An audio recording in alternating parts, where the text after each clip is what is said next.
Not long after E3 2002 wraps up with a phenomenal showing, a leaked version of id's new project appears on the internet.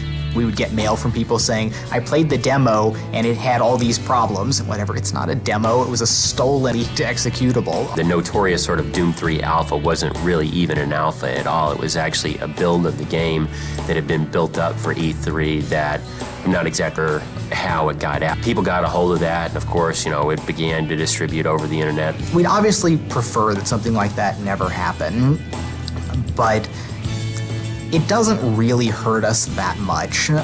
It's a distraction when we have to worry about running damage control and spinning some of the issues in there. Today, we can look back on it, and as bad as it seemed at the time is that we've certainly been able to overcome. But I don't think that there's going to be anybody that got a hold of that for some reason that won't buy the game because they saw that. It's obviously too far away, too much has changed since then.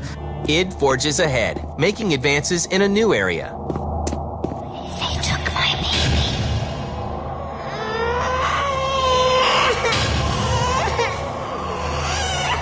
Audio in our games has always been, clearly second fiddle to rendering. But as computers have gotten faster and faster, that couple percent that we devote to audio has gotten more and more capable. One thing that we've done in Doom 3 that's very cool is we have a true 6-channel surround sound. And that gives us the ability to have sound and audio cues that happen around the player. So like, for instance, if a demon is sneaking up behind you, you can hear them. You're walking through a dark corridor and you'll hear whispers that circle you. It really kind of gets the player into the game because they're like in a wave of sound. And Chris Brenna, the former drummer for Nine Inch Nails, is brought in to lend his talent to the music in Doom 3. In Doom 3, the music is a little bit different than what we've done in previous titles. Usually, what we had is like a soundtrack that looped throughout the entire level or area that you're in. But in Doom 3, what we try to do is kind of make the world around you almost musical in its ambient sense. It's all kind of very, very different, very fluid, very changing and unique. id's new game is also being developed for the Xbox.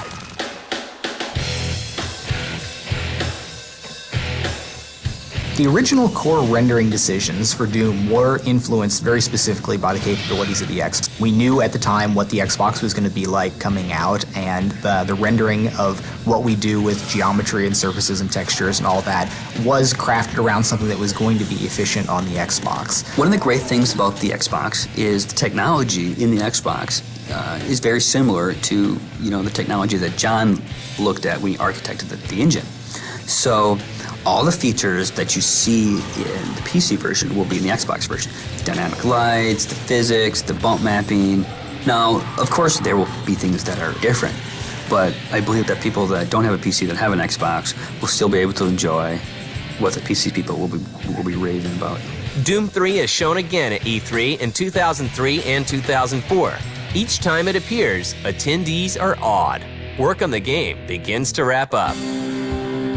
I'm sure it's going to be a huge release when everything gets out here, but everyone should be really looking forward to getting the game out on the shelves because the response should be just really phenomenal. Every gamer on the planet right now wants to get their hands on Doom 3. What I've been most proud of in Doom is the way that the technologies all kind of come together and really provided a seamless experience, whether you're playing the game, searching, fighting the monsters, or interacting with the GUIs. It's all come together to be a very nice kind of seamless package for the player. The thing that makes me the happiest is when people come to id, they play the game and they say, you know what, that was great. It was better than I thought it was going to be. And before Doom 3 is even out the door, the team at id is already looking to the future. We have decided we're not going to go back and do a Doom 4 or another Quake game, which is, Quake 4 is already in development at Raven, and Return to Castle Wolfenstein, basically the sequel to that, is a project that's already in the works at another studio as well. So our job will be making something new, and we've decided we're going to do a new IP, a new brand for id. After any project, I've usually got a pretty big list of technologies to explore. There's other just wild research ideas that I'm going to be pursuing on there. The next project is actually already in the works. We have some rough ideas. We started on some very simple concept art. We are a small team.